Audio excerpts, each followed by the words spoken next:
Assalamualaikum warahmatullahi wabarakatuh. Apa kabar anak-anakku semua? Mudah-mudahan sehat selalu ya. Baiklah, untuk hari ini materi masih kita lanjutkan mengenai logika matematika. Untuk pokok bahasannya yaitu penarikan kesimpulan. Nah, penarikan kesimpulan dari pernyataan-pernyataan tertentu adalah bagian yang penting dalam logika matematika. Biasanya kita memulai dengan pernyataan-pernyataan tertentu yang diterima kebenarannya dan kemudian berargumentasi untuk sampai pada konklusi atau kesimpulan yang ingin dibuktikan. Nah, dalam penarikan kesimpulan kita bagi menjadi 3 bagian. Yang pertama yang disebut sebagai modus ponens. Nah, jika premis satunya P implikasi Q, kemudian premis duanya dalam bentuk pernyataan P, maka kesimpulan atau konklusinya adalah Q.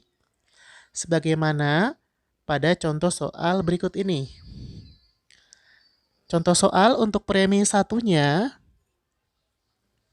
jika saya giat belajar, maka saya lulus ujian.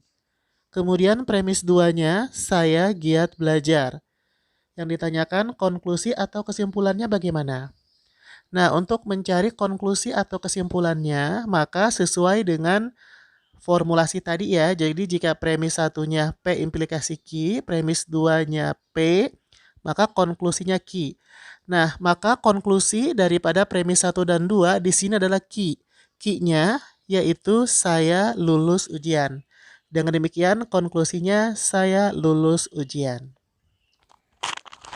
Ya, jadi sekali lagi konklusi atau kesimpulan pada modus ponens yaitu pernyataan Q-nya ya, yaitu saya lulus ujian.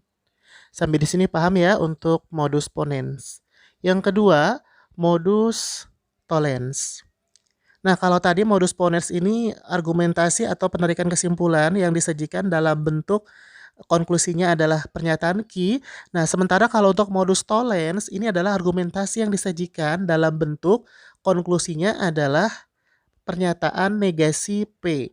Jadi jika premis satunya P implikasi Q, kemudian premis duanya negasi Q, maka konklusi atau kesimpulannya adalah negasi P.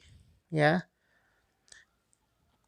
Nah, modus tollens menyatakan apabila diketahui jika P maka Q benar dan Q tidak benar, disimpulkan P tidak benar.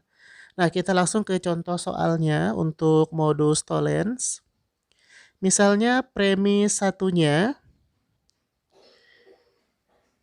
jika saya sakit, maka saya ke dokter. Kemudian premis duanya, saya tidak ke dokter.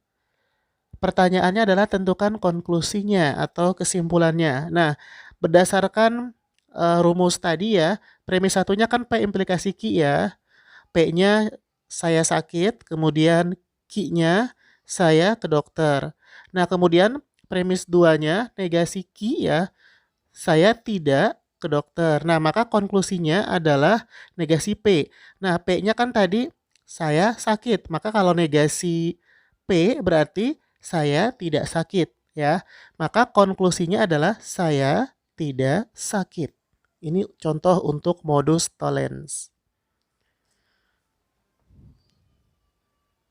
Sampai pembahasan modus tollens sudah bisa dipahami ya. Cukup mudah. Nah, setelah ini kita ke bagian yang terakhir atau yang ketiga, yaitu silogisme. Silogisme ini adalah argumentasi yang disajikan dalam bentuk sebagai berikut. Premis satunya P implikasi Q, kemudian premis duanya Q implikasi R. Maka konklusi atau kesimpulannya adalah P implikasi R.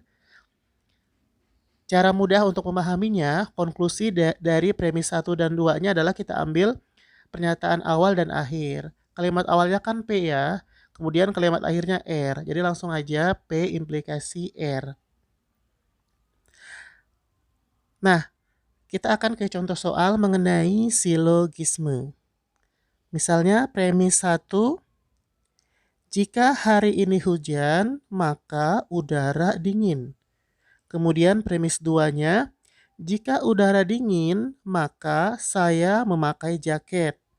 Nah, tentukan kesimpulan atau konklusinya ya. Nah, sebelum kita ke konklusinya, kita coba cek dulu atau identifikasi dulu. Untuk premis 1, modelnya adalah P implikasi Q ya. P-nya hari ini hujan, Q-nya udara dingin. Kemudian premis 2, modelnya adalah Q implikasi R. Q-nya udara dingin, R-nya saya memakai jaket. Nah, maka konklusinya kan P implikasi R ya. Nah, berarti P-nya hari ini hujan, kemudian R-nya saya memakai jaket. Nah, karena ada implikasi, maka konklusinya adalah jika hari ini hujan, maka saya memakai jaket. Sekali lagi, jika hari ini hujan, maka saya memakai jaket. Itu untuk konklusinya.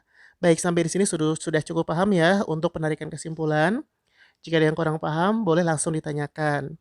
Baiklah, demikian untuk materi hari ini. Mudah-mudahan bisa dipahami. Terima kasih sudah menyimak videonya sampai selesai. Akhir kata, wabillahi taufiq wal hidayah. Wassalamualaikum warahmatullahi wabarakatuh.